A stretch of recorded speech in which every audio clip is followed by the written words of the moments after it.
Nina bendlovu namandla nazi indaba ze-1KZNTV nifundele uphilano kaCebekhulu sanibonani. Ake sibheke lezo ndaba esithi yizo ezihamba phambili namuhla. Kumshubele Owomhlathuze water. Iyaqhubeka eThekwini Ingqungquthela ye-NATU. Kanti indida umfundi etholakala ezilengisile. Nibukele indaba ze-1KZNTV sinamukela. Inkantolo ezokuthethwa kwamacala emali eThekwini KwaZulu-Natal inikezwe izikhulu eziphezulu kuMhlathuze Water Board uMthokozisi Duze osamisiwe amahora ngama-48 ukuthi akwazi ukufaka isicelo sakhe sokuphikisa ukwenqatshelwa kwakhe kwiBhaili njengoba sekunguyena yedwa umsolwa kwabayisithupha osavalelwe esitokisini ngeinsolo zamacala enkohlakalo. Laba ke baboshwa ngesonto ledlule ukubala phakathi nomqondisi kwihhovisi likaNdunankulu wesifundazwe uNonhlanhla Mkhize, kanti kabathathu badedelwe ngesonto eledlule. Kuhlwemini kuDuze ngesikhathi uJaji Gad Davis ememezela ukuthi bamnqabela iBhaili kwathi uSiphiwe Mabaso wadedelwa ngo-25,000 amarandi, ummeli uSithembele Mhlanga yena wadedelwa ngeBhaili ka-250,000 amarandi. Laba baboshwa ngesonto ledlule beboshelwe izinsolo ezenkohlakalo ka-37 million amarandi okuthiwa akulandelwanga imigudu efanele ngesikhathi kuqokwa inkampani abameli eyayizomela leli bhodi. Ubabongile Mnyandu noDuze kanye noThabiso Khumalo basola ngokwenza iqhinga lokuthi uMhlanga kube uyena onikwa lo msebenzi njengoba inkampani yakhe kuthiwa yakhokhelwa u21 million amarandi ngokwenza umsebenzi wezinsuku ezingama-21. Laba ubathathu babekwe izitsolo zamacala enkohlakalo kanjalo nokukhwabanisa. Kwathi uDokotela Nonhlanhla Mkhize ongumqondisi jikelele ehhovisi likaNdunankulu benoMabaso babhekene necala lokuphazamisa ukusebenza kwengalo yomthetho. uNatasha Ramkiseni-Kara ka-NPA. 3 remaining accused who were awaiting judgment in their bail application in the Owomhlathuze water matter appeared in the Durban Specialized Commercial Crimes Court today. Of the 3, 2 of them were granted bail. One was granted bail of 25,000 rand, while the other was granted bail of 250,000 rand. However, the CEO of Owomhlathuze Water, Pius Dube, was denied bail. Bail conditions are to be set by the court as well. Ukara uqhuba ngokuthi imbandela yabangaphandle ngamaBhaili ukuthi bengaxhumana nabasebenzi baleli bhodi futhi babike uma bephuma ngaphandle kwesifundazwe. Their bail conditions are that they do not communicate with or interfere with staff or board members at Owomhlathuze Water. Also, they must inform the investigating officer should they want to leave the province of KZN. Further, they should involve the investigating officer should they change their contact or their residential details. They were given reporting conditions and were advised not to dispose of any of their assets. Ukungadedelwa kaDuze kuthiwa ngenxa ukuthi istatimende sakhe sokucela ukudedelwa ngeBhaili sihlulekile ukuchazela inkantolo ngokuthi ngeke aphazamise uphenyo. The court found that in his affidavit or his application for bail, he did not prove or did not convince the court enough that he would, there's a likelihood that he will not interfere with witnesses. Bebonke abasolwa bazophindela enkantolo ngomhla ka-6 kuDisemba kuwona lo nyaka. Ngotebogo Sibisi ngesenkantolo kaMantshi eThekwini. Lo bambe njengomengameli wenyunyana yothisha iNATU uSibusiso Malinga uthi yize ke bejabule ngemizamelo yenyunyana esiyenzile ukwelekelela othisha kule minyaka evile ekhulwini ikhona kodwa ke leselude ukhalo.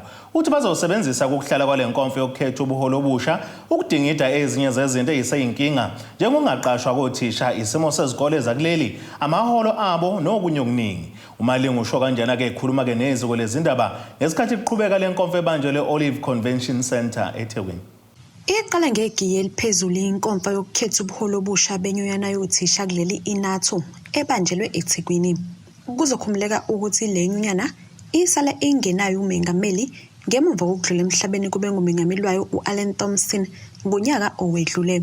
Ekhuluma neziko leindaba obambe njengomengameli uveze ukuthi kuningi okungumgogodla umsebenzi wothisha abazokudingida njengoba ke kuningi okubahlukumezayo. Into esasicabangile sasicabanga ukuthi masifike enkululekweni izinto ziyobalula kodwa kunaloko siyithola izinto zinzima kakhulu njengamanje sisenaleyo nkinga futhi kanti uhulumeni obusayo wathembisa ukuthi education uyenza priority kusho ukuthi uyibeke eqhulwini kodwa siyakubona sineyinkinga othisha baqashwa ngendlela uyakhumbula ukuthi support staff laba ama clerk nabo bonke abanye namanje kwaphuma umnyalelo omubi oyihlazo ukuthi mabeshonile kufanele ezoyikhala ingavalwa nako kuyihlazo elikhulu ngoba imali kanti abasuke beqashelwe abasuke beyihola ishona phi umuntu eshona engakafiki kwi retirement age. Sekuphela iminyaka emibili le nyunyana yagcina ukubamba ingqungquthela efuzele ngemuva kokuphazanyiswa ukuhlasela kwegciwane corona kanti kulindeleke uba ihanjelwe oweyisebenzi kahulumeni kuleli uThulasi Ncisi kanye nawomnyango wezemfundo kuleli uEnji Mutshekga. Ngaphandle kokukhetha ubuholi le nyunyana ibungaza neminyaka engaphezulu kwekhulu yasungulwa nathi ke umalinga kuningi abayiqhatha ngakho kubaleke ungachimi namaqembu ezepolitiki. Sine history enhle esiyiqhenya ngakho kakhulu futhi ukuthi thina we are politically aligned. Kusenza ke lokho sikwazi ukuthi uhulumeni ongene ngaleso sikhathi simchallenge maye nenkinga. Kubukhulu ukuthi iLabour movement ibe politically aligned ngoba isiZulu siyasho sithi awukwazi ukuluma isandla sikuphakelayo bese beyadayiseka abasebenzi. Kuyasilekelela ke thina lokho kakhulu ngoba we take no instruction from any political party but siwa respecta wonke ngendlela efanayo kodwa kuona zositshenta senzeni. Uma bengena into power bengahambisi kahle we are brave to challenge them singabheke lutho kubona futhi asithi sikhuluma nabo sibe sifaka ama CV emakhwapheni silinde ukuthi kusasa kufanele basithathe basise parliament nokunye okufuze lokho. Ungqongqoshe walomnyango esifundazweni unquseke uba kubekwe phambili imfundo esezingeni kubafundi. Hatha wokuqala nje esiwutholile uma kukhona okuthize okumayo sizo prioritize othisha.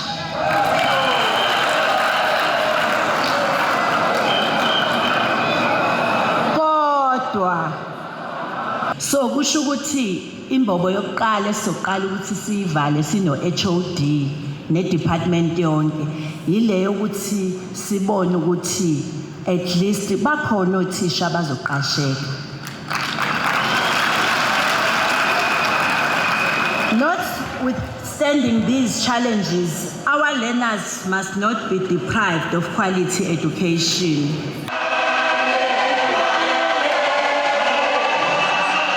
Endabeni z1KZNTV kubika uNtombi khona Mvubu eThekwini. Kukhungathekile umndeni wakamaphumulo emawoti eNandi eThekwini KwaZulu-Natal kulandela ke sigameko sokuzibulala komzukulu wabo okuvela insolo zokuthi behlukunyezwa othisha esikoleni. Unsika amaphumulo neminyaka e15 yobudala befundi ibanga le10 grade 10 Everelem Secondary School uthola abantwana bakubo neminyaka emine neminyaka e10 ezilengisile kendlini yakubo emva kokuxoshelwa ukufaka isigqoko esikoleni ngoLesihlanu. Umndeni wakamaphumulo emawodi usadidekile kulandela isigameko sokuzibulala kamzukulu uwabo akangashiyana ncazelo. Kubikwa ukuthi ngoLesihlanu unsika amaphumulo neminyaka engu15 ubudala wekade ephuma esikoleni njengoba ekade efunda Everelem Secondary School okuvela ukuthi wekade exoshiwe ngalolo langa ngenxa yokuthi wayifake isigqoko esikoleni. Ngokomndeni uveza ukuthi ulwazi osalutholile ngabafundi insolo zokuthi umzukulu wabo ubekade vele ehlukumezeka esikoleni okusenezinsolo zokuthi ukuthatha kwakhe umphefumulo wakhe kungenxa yalezi zinto. Siyawezwa ama-rumors akhulunywa abantwana ukuthi unsika uhlukumezeke esikoleni. Kunothisha abebengamthandi kahle hle bekuthi bangabe kwenzeka ekhuluma umntwana kube nongamthandi kube nokwenza abangakuthandi akwenzayo. Kusho ukuthi umntwana kumbondelana kuyena okukhulu kunakho konke ke kuthengo lesine noma lesihlanu la bamkhipha khona esikoleni ngokuthi wayifake isigqoko esikoleni. Kuyabandabanda kule insuku siyambona ukuthi ube nephutha kodwa kwakubanda uthisha ufanele ukuthi athathe isigqoko asibeke njengothisha wayesethatha isinqumo sokuthi ingane ayixoshe esikoleni. Ingane esizibuya kize ekhaya izothatha umphefumulo wayo. Sebhlungu ngoba sazi namanje ukuthi kwenzakaleni asikasitholi iqiniso. Owomnyango wezemfundo kulesi sifundazwe uthi siyashaqisa lezi insolo kodwa bazoqinisekisa ukuthi bayalandelela lolu daba wasephinde khuza ukuthi othisha kuzomela babaphathe kahle abafundi ezikoleni. Sifisa ukuthatha leli thuba siwumnyango wezemfundo KwaZulu-Natal sisenda ama condolences kuyihlobo nabangani bomfundo wethu osishila. Udaba silithole I think izolo. At this moment we cannot say for sure ukuthi there is a link. We are going to wait for people who are qualified to make such a conclusion and then take it from there. Sifisa ukuthi sihlale siyibophezela ukuthi abafundi nothisha nabo bonke nje abasebenza eminyangweni babe safe ngaso sonke isikhathi. Owamaphoyisa usiqinisekisile lesi sigameko. Ngokomndeni usuhlela ukuthi uNtsika umfihle kulempela sonto esiyakuyona kude bohosibisi ngisemawoti. Atino Shisamathaya avalwa nomgwaqo amalungu omphakathi lapho kushone khona abantu abahlanu engozini yetekisi eyisoka kembali eBB eMgungundlovu maphakathi nelekamthaniya. Labo bathe babona sengathi abanikazi bamatekisi babashaya indiva bafuna ukusondela eduzane kwabo. Bathe kubaphatha kabuhlungu ukuthi abazilaleli izikhalazo zabo. Lo mphakathi uthe udlulisa imindeni eshonele kuphela emgwaqeni ngoba bayazi imatasa namalungiselelo okufihla abathandiweyo bayo. Baphinde bakuveza ukuthi isibalo sabantu abashonile kule ngozi siya ngokuya sinyuka eyibhedlela. Amalungu omphakathi wasembali eBB eMgungundlovu athi sekukaningi ezwakalisa izikhalo zawo ngamatekisi alayisha ngokweqile kepha-ke zingabukhona izinyathelo ezithathwayo. Bathi-ke bona bathathe lesi sinqumo sokuvala umgwaqo ngemumva kwengozi yetekisi yakhona endaweni ebulele abantu abahlanu. Abomndeni cause bese sibazile sadlula kubona saba-identifya siyabazi so mebeqhamuka bephuma befuna ukwenza ama-arrangements besibavulela even ney'ngane nothisha nabasebenza kakhulukazi ebhedlela onesi bonke bebesibavulela abayidlula abantu ade sibavimba ukuthi ba-operate ngaphakathi amakhumbi cause sithe ngoba sizilile somphakathi nawo awazile kanye nathi cause sihlalile nabo emithingini basithembisa ukuthi basazokhuluma indaba yomngcwabo kuphela. After that bathi bazobuya izikhalo zethu bazobuye babone next week. So isinqumo sathi sehleli siyikomiti sathi isinqumo ngesikhathi sisalindele nabo ababebelinda kungabi khona ongenayo cause nemndeni eshonelwe ayisekuzuba khona lutho ongenayo. So saphusha ukuthi asivaleke emakhumbi angasebenzi. Elinye ilungu lomphakathi lithe balwa nabanikazi bamatekisi njengoba bevale umgwaqo. So kunane price list mawugibele ekhumbini evezayo ukuthi ukuma kule khumbi imali engaka. Okukuthi i-overload asisho ukuthi iyayenza ingozi. But umthelelo ukuthi imoto yenza ingozi ngoba yonke imoto ine gross mass yesisindo ukufuna isiphathe emotweni. So ukuba khona kwabantu aba-extra kuleyo moto kungaba umthelelo ukuthi into ade engayigwema udrive ingagwemeki ngoba uselayisha abantu abaningi. So ukusibeka la emgaqweni-ke kusuka izolo besicela ithimba lawa ama-own okanye association wonke uze kuthina njengamalungu omphakathi uzozwa izikhalo zethu ukuthi sifunani. Siya understand ukuthi kwenzeka ingozi futhi asithi sifuna ukulwa nabo. But sifuna beze kuthina kuzokhulunyiswana. But-ke it's such a pity ukuthi izolo bakhona abathatha abafikile. Omunye wabo she was a female but into afika ikhuluma ibhlungu kakhulu ukuthi ngakhunye umuntu wesifazane ukuthi labo bantu benu abafile sobanikeza u2.5. So amazwi anzima kakhulu ukuthi angakhishwa umuntu wesifazane ngoba labantu abashona u90% wabo bama breadwinner. Bashona ekseni beye emsebenzini. So kwenza ukuthi kunemize u8 njengamanje engenayo income. Usihlalo weSantaco KwaZulu-Natal uBoyzondi uthe balisebenza udaba lwezisulu eziphangalele kwingozi yetekisi. Sithumelele i-region ukuthi akayisondele lapha emphakathini. Usihlalo we-region uyenele simthumele kwaSantaco kanye ne-executive yakuthi abake basondele beze emphakathini ukuthi singalekelela kanjani. Isiqalileke iprocess yokungenelela i-region ivele inomngcwabi ukuthi uma kwenzeka into enjena umngcwabi uyangenelele. So bonke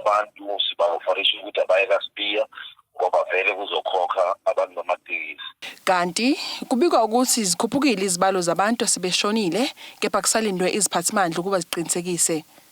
Ezindabeni izo1KZNTV ngu-Ayanda Dube ngisemgungundlovu.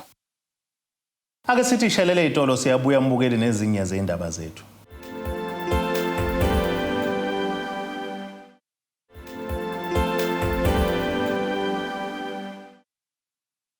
Nina bendloveni amandla sibonge siphinde sinamukele nisabukela indaba ze1KZNTV nazo ke zona esithi ngezihamba phambili namuhla. Kumshubele esomhlathuze water. Iyaqhubeka eThekwini Ingqungquthela ye-NATU. Kanti indida umfundi etholakala ezilengisile. Kube injabulo kubafundi othisha kanye nabazali babafundi besikole samabanga aphezulu eMlaza eThekwini likaMthaniya umbelebele ngesikhathi ke kuvulwa ngokusemthethweni igumbi elineyinsiza zokufunda zabafundi abenza ke izifundo ze-science kanjalo neze-computer. Umfundo wenza ke ibanga le-11 kulesi sikole nomcebo Msomi uthi lokho kuzobasiza kakhulu bakwazi ukuqonda ngokuphelela izifundo zabo kwazise ngaphambilini bebefunda kanzima ngokweboleka lezi insiza ezikoleni ezingomakhelwane. Ngemuva kokuthwala kanzima iminyaka kwabafundi besikole umbelebele abenza izifundo zobuchwepheshe kwazise lesikole besishoda ngeinsiza eziqondene nalokho. Inkampani iSL Gas iyethule ngokusemthethweni amagumbi aneyinsiza zalokho.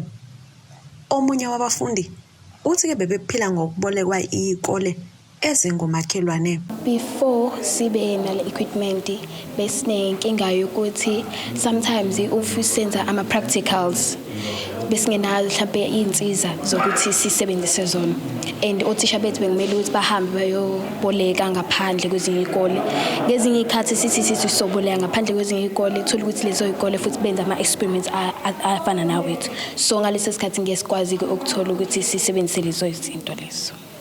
Bekusiphazamisa because kukhona abafundi abafunda like if bebone into ukuthi i-result yakhona iyenzeke kanjani. So laba bafundi labo benze bathole ukuthi ama-results abo agcine eselo because of ababoni kahle ama-results alawo ama-experiments and bayaphazamiseka nasemqondweni banga-understand ukuthi kusuke kwenzakalani. Lesi sikole singezinye zalezo ezisemalokishini kepha kuningi okushodayo kuso. Ekhuluma neziko leindaba uthisha nhloko waso uveze ukuthi isimo saso sike saba sibi kakhulu phambilini njengoba besinganakiwe enhlobo bephoqeleka ukumisa ukufundisa uma ke kumakhaza ngenxa yesimo esingesihle bengenawo nogesi. Uthi njengoba izifundo zobuchwepheshe nescience sekuyizona ezihamba phambili kuleli kabangabazi ke ukuthi nabo sebezobalwa nezikole ezenza kahle. Since kukhona i-lab, i-science lab, ayikho into engakwazi ukuzivimba ukuthi sithole 100%. In 2020 sikwazile ukuthola 100% kwi-maths and science. Sa-appointwa sakwazi ukuba kuma-national awards noma saphelele endleleni. Kuzosilekelela kakhulu ukuthi sikwazi ukuba nalama resources isikole sizoba sezingeni elingcono kakhulu. Njengoba ngikhuluma nje unyaka uyophela manje isikole asikaze sigqekezwe not even once. Isikole umphakathi usigadile and sijabule kakhulu ukuthi umphakathi uyakwazi ukunakekela isikole ngalolu hlobo. Loyo ongumphathi we-SL Gas unxusa ukuba othisha nabafundi bayisebenzise ngobuhlakani. Besizo donate ezinkampani equipment ye-science ukusiza izingane zethu ukuthi ikhone ukufunda kahle nofuthi vele zikhone ukuba nokuzwisisa lokho ezifunda ngakho. Sikhona ukwenza lokho sikubiza ama-practicals ukuthi izinto ziphume encwadini zibe nokubuthi khona ukuqonda kahle ukuthi yini le ey'ngane ezifunda zikhuluma ngayo. Sikhona ukufunda ngoyinto eyifana nogesi, imizimba yabantu, ama-planet kanjalo. Sithemba ukuthi iy'ngane zizoyisebenzisa le equipment nothisha bakhona ukufundisa kahle. Sikhona usibone-ke ne-improvement kuma-results ala Mbelebele secondary. Ey'ndabeni zwa-KZNTV kube kuNtombi khona Mvubu eThekwini. Ukhalezi Mathonsi umphakathi wakaJobe eJozini kwa3 ngesimo esibucayi sokwentuleka kwamanzi emphakathini abawakhele. Lo mphakathi ubangamanzi angcolile nemfuyo edanyini inyokwe. Kanti esinye sezakhamizi zakulenda usibuselaphi Gumede elandisa kizo le indaba le1KZNTV ukhale ngezise ke igijimisa zonke ingane egcekeni ngenxa amanzi abawaphuzayo. Umphakathi unxusa zonke ke inhlaka ezithintekayo ekuphakelweni kwamanzi uthi azilisukumele ke lolu daba ukuze ke bezothola amanzi okuphuza ahlanzekile. Izakhamizi zakwaJobe kuwa3 eJozini zithi kasikhathalele lutho oluningi ezikufunayo nje ukuthola amanzi ahlanzekile. Elinye lamalungu omphakathi elibe nengxoxo nethimba lezindaba uMduduzi Masango ubeke lonke usizi ababhekene nalo bezakhamuzi zalendawo. Sinenkingi yamanzi na kulokhuzana kuwa3 asinawo amanzi siphuza amanzi yomfula. Wona lo mfula lo la eceleni obonakalayo wona amanzi siwasebenzisayo siyawaphuza siyapheka ngawo siyawasha ngawo yonke into siwenza kuwo. Umuntu uqashe imoto ugandaganda uyokhela emfuleni idrum 50 rand itanki uJojo 300 ebanye bathi 400.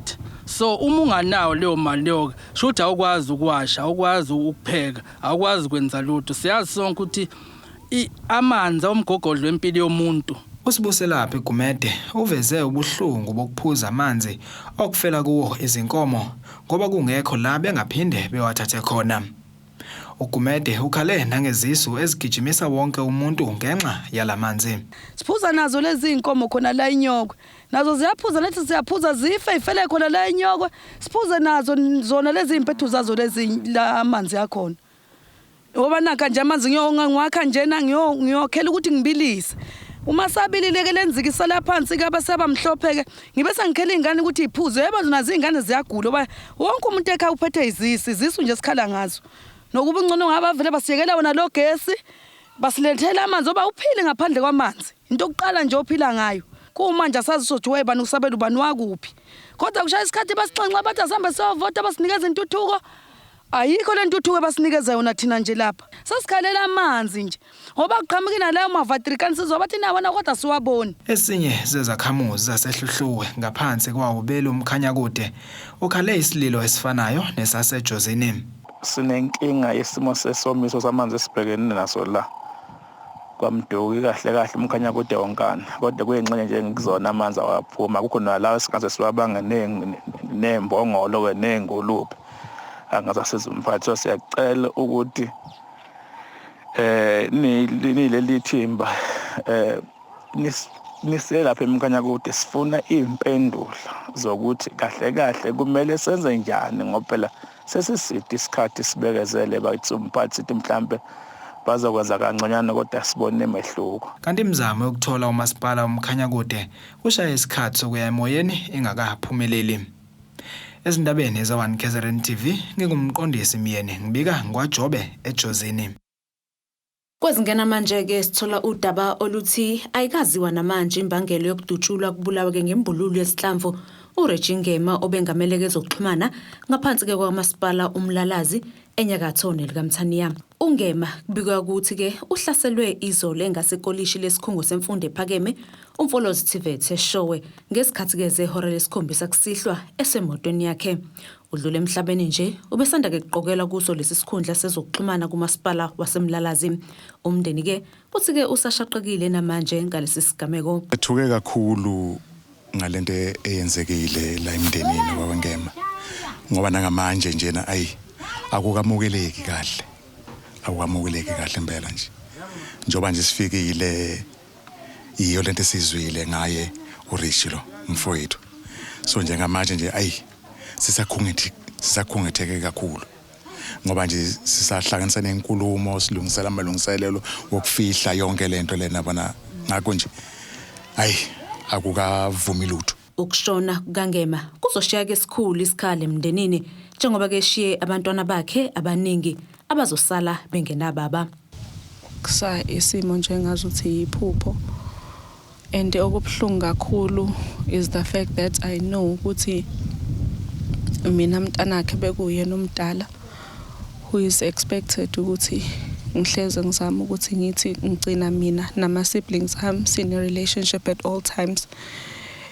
Kunzima kakhulu ngoba besibaningi kakhulu in such a way ukuthi even this platform njengamanje inginikeza nethuba lokuthi bonke abantwana abazalwa obaba esibaziyo nesingabazi ngoba sibaningi esibaziyo nesingabazi. Uma babo makukuthi khona bakubonayo ngiyacela ukuthi bazame ukuthi baxhumane nomndeni, bazame ukumfonela efonini yakhe. Ngizozama ukuthi ngibaphendule ngibanikeze ama-details adingakalayo. He was a hero. Ayikho into ebimbeka phansi, ayikho into ebimbuyisela emumva noma abengakwazi ukuthi amelane naye. Sisabhizi nezinhlelo ukuzama ukulungiselela ukuthi mhlawumbe uzofihleka kanjani. Kanti-ke khona kunjalo ubebuye-ke abe lusizo olukhulu emphakathini nakomakhelwane imbala. Kubuhlungu enhlizweni zethu ngoRejo wanamhlanje asisazi ukuthi ubani ozosisiza.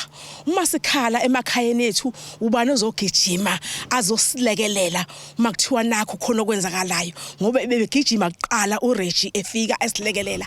Sibuhlungu singomakhelwane. Sibuhlungu lokho kwenzekileyo kubuhlungu enhlizweni zethu. Kodwa sithi-ke kulungile.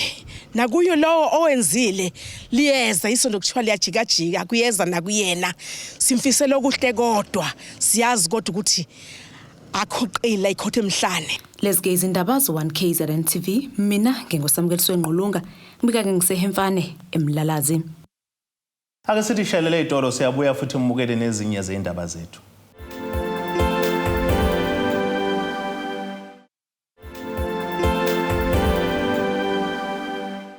Nina besilo asibonge siphinde sinamukele nisabukele zona indaba ze1KZNTV nazo ke zona esithi ngezihamba phambili namuhla. Kumshubele eSomhlathuze water. Iyaqhubeka eThekwini Ingqungquthela yeNATU. Kanti indida umfundi etholakala ezilengisile.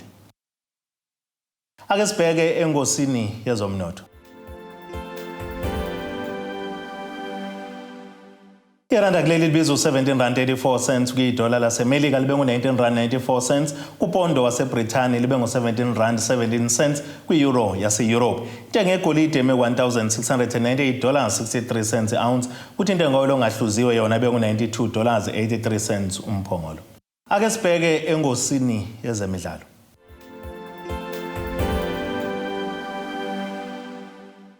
Sekuqalile ukuvotela kwamaqembu ayi-16 agijima kwisigaba se-DStv Premiership azongena kumqhudelwano eCarling Black Label ezodlalwa ngenyanga kaLwezi kulonyaka. Lo mqhudelwano uzodlalwa ngamaqembu amane athola amavoti amaningi kunamanye. Njengamanje iKaizer Chiefs iyona ke zihola phambili ilandele iOrlando Pirates, Mamelodi Sundowns kanye noSuthu Mabheshankwane kaNkotheni amaZulu FC. Ake sibheke isimo sezulu esingalindeleka.